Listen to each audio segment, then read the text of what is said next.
حضور پاک صلی اللہ علیہ وسلم نے فرمایا جس نے 40 دن تمام نمازیں بجماعت ادا کرے اور اس کی تکبیر تحریمہ بھی فوت نہیں ہوئی تو اللہ رب العزت اس کے لیے 2 آزادی لکھ دیتا ہے، ایک نفاق سے اور دوسرا جہنم سے۔ تو نماز بجماعت ہم پڑھیں، جب ہم بجماعت نماز پڑھیں گے تو اللہ تبارک و تعالی ہمیں نفاق سے اور دوسری جو ہے وہ جہنم سے ہمیں آزادی لکھ دیتا ہے۔ السلام علیکم ورحمۃ اللہ تعالی وبرکاتہ۔ حامدہ ونصلی ونصلی علی رسولہ الکریم۔ آج کا جو موضوع ہے وہ بجماعت نماز پڑھنے کی فضیلت، یعنی بجماعت نماز پڑھنے کی فضیلت کیا ہے۔ کچھ لوگ جماعت کے ساتھ پڑھتے ہیں، کچھ لوگ اکیلے پڑھتے ہیں، لیکن جماعت کے ساتھ پڑھنے کی فضیلت کیا ہے، آج ان تمام چیزوں کو ہم احادیث کریمہ سے جاننے والے ہیں۔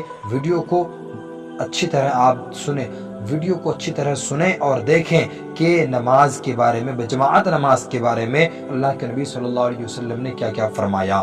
حتی الامکان جماعت سے نماز پڑھنے کی کوشش کرنی چاہیے، کیونکہ جماعت سے نماز ادا کرنے کی بڑی فضیلت آئی ہے۔ حضور پاک صلی اللہ علیہ وسلم نے فرمایا جس نے 40 دن تمام نمازیں بجماعت ادا کرے اور اس کی تکبیر تحریمہ بھی فوت نہیں ہوئی تو اللہ رب العزت اس کے لیے 2 آزادی لکھ دیتا ہے، ایک نفاق سے اور دوسرا جہنم سے۔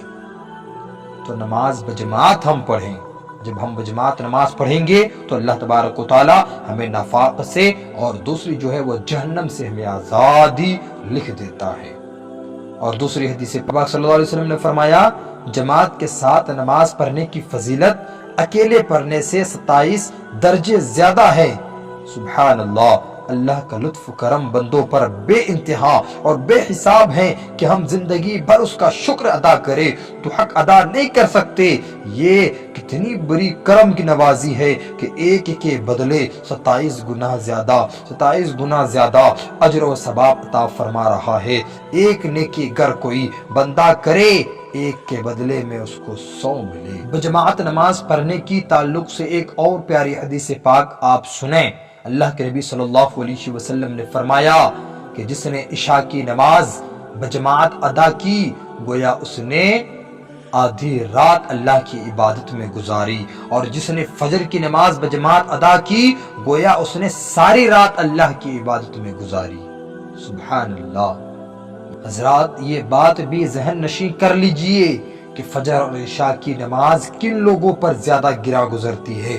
مشکات شریف کی حدیث پاک ہے، حضرت ابو ہریرہ فرماتے ہیں کہ نبی پاک صلی اللہ علیہ وسلم نے فرمایا منافقوں پر فجر اور عشاء کی نماز سے زیادہ کوئی نماز بھاری نہیں۔ لوگ جان لیتے کہ ان دونوں نمازوں میں کیا اجر و ثواب ہے تو گھسرتے ہوئے چل کر آتے۔ اللہ اکبر۔ اگر جو لوگ یہ بات کو جان لیں کہ فجر اور عشاء کی نماز کی اہمیت کیا ہے، حضور فرماتے ہیں کہ وہ گھسرتے ہوئے مسجد تک آتے۔ اللہ اکبر۔ تو نماز عشاء اور نماز فجر کی ہم بے پناہ اس کو پڑھنے کی دل سے شوق اظہار کرے اور دل سے نماز پڑھے، نماز فجر اور نماز عشاء کی۔ اور جس طرح میں نے آپ کو بتایا کہ بجماعت نماز پڑھنے کی جو فضیلت اللہ کے نبی صلی اللہ علیہ وسلم نے فرمایا، اس سے ہم غور کریں اور اس کو دیکھیں کہ نبی پاک صلی اللہ علیہ وسلم نے نماز بجماعت پڑھنے کی جو ہمیں اللہ تبارک و تعالی اجر و ثواب عطا فرماتا ہے وہ بہت نہایت ہی بہت زیادہ ہے۔ اسی لیے تو کسی شاعر نے کہا ہے ایک نیکی اگر کوئی بندہ کرے، ایک کے بدلے میں اس کو 100 ملے۔ سبحان اللہ۔